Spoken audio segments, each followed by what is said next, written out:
Welcome to the Morning Swim Show for Wednesday, February 17th, 2010. I'm your host, Peter Bush. In the Finis Monitor today, we'll talk to Coach Don Heidary. He's a coach at Orinda Aquatics in the San Francisco Bay Area. He recently took a trip to Swaziland to help develop a swim program in the small African country. It's a remarkable story, and we are pleased to welcome Coach Don Heidary right now in the Finis Monitor. Coach, it sounds like you had quite an adventure. Yeah, it was significant and inspirational in many ways, and I wrote an article about it, and I didn't know a lot about, honestly, Africa as a continent, certainly not in the context of swimming, and I was not even aware of Swaziland, which is a small country just above South Africa, and we had a swimmer on Orinda Aquatics who graduated and went to Swaziland on a church mission trip, and she was keeping a blog site and sending emails, and she sent an email saying that she'd come across a swim team. It was a small local team, but she was excited that she could continue to swim, and she sent me a subsequent email asking if we, Orinda Aquatics, could support her coach and that he might want to try to come to the United States. We said, of course, if he can get here, we'll take care of him, and we'll do what we can.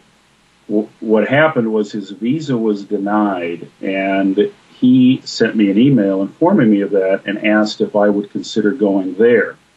And in our discussions and email exchanges, that really had never entered into the realm of possibility, and I'd never thought about going to Africa. But when he asked me, I thought about what we try to do at Orinda Aquatics. We try to reach out to the community and support swimming. And honestly, at my stage of life, I thought, you know what, I would like to do this, and I would like to go try to help. And I didn't really know what I was going to encounter. I assumed it was a fairly mature swim program, and I asked a good friend of mine who's excellent in Learn to Swim, Christina Riso, if she wanted to go and work on that aspect of the program, and we went, and it was very humbling, to be fair. And I wrote in my recap an article that there's very little support from the country, although I think from a sentiment perspective they support swimming, but there's very little in terms of resource, knowledge, and financial assistance. So you travel halfway around. So, I'm sorry to interrupt. So you travel halfway around the world. You get there. I mean, what do you physically see in terms of, pools, people who can actually swim or not? I mean, where are they in the development stages? Yeah, it was halfway around the world. It was 23 hours of flight time, and there's very limited resources. The pools are school pools, public pools. Very few facilities I saw were set up for actual training and competition with lane lines and pace clocks. The main site that welcomed the coach that I spent my time with used was basically a pool at a hotel that he is developing his club team with. And in terms of the swimmers, they incorporate swimming into the school system, the elementary schools and junior high school, middle schools, which is positive, but there's just not a lot of developmental support after that Learn to Swim process. You have a handful of people in the country that are trying to do this, but again, with limited means, it's hard for the members to pay dues and several other restraints, as I mentioned, in terms of budget and equipment. What were you guys able to teach them to advance their program? Well, first of all, we took 2 extra large duffel bags of jackets, caps, T-shirts, suits, equipment, DVDs.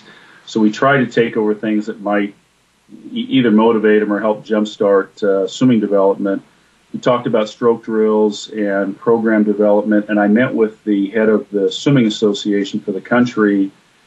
So I think that was a positive step, and I just talked about what I viewed as things that were necessary for them to help develop kids in the community.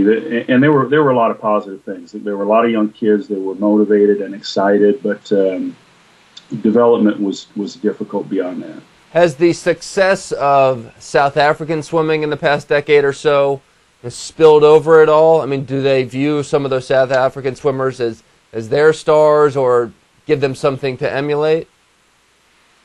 Surprisingly, you would think that they would be maybe even a part of that or an extension of South African swimming, but what I saw was they're really isolated. They didn't have any concept of United States swimming, swimming in America, the major universities, ASCA. And in terms of South Africa, the only real connection was that that's where kids leave to go. They're trying to get to South Africa to train rather than bringing what South Africa can offer as a strength into their country. So thinking big picture, long term, I mean, with small, honorable but small steps like this, I mean, in 2 decades, could we see a reasonable swim program in that country where, they're turning out, some kids who come to college here and contribute to big-time college programs, or maybe have an Olympic relay someday? I mean, what do you envision? Absolutely. The potential is there, and that's what I told Cobus Lowe, who I met with, who runs the Swimming Council. They have a lot of young bodies that are motivated, and they have passionate coaches, but they need a commitment of resource. I told them in 5 years, I think they could have a fairly significant national development team from the base of kids they have. And again, the potential's there, but they need support, and it's got to come, one, from the country, any outside sponsors, possibly South Africa, and support from the United States if we can do that, or our team can help. But there's definitely potential. Did you spot any diamonds in the rough, so to speak, down there? A kid with just raw potential that you were tempted to bring back to San Francisco and develop into your own star?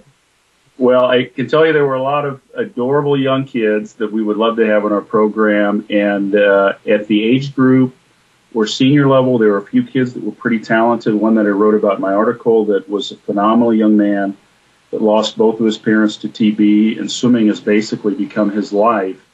And his dream is to make the Olympic team for Swaziland and come back and coach. So, I mean, he would definitely be a potential significant swimmer in Swaziland. So how do you keep the relationship going? Have you put their coach in touch with ASCA or any American resources on a more permanent basis, or will you guys just stay in touch?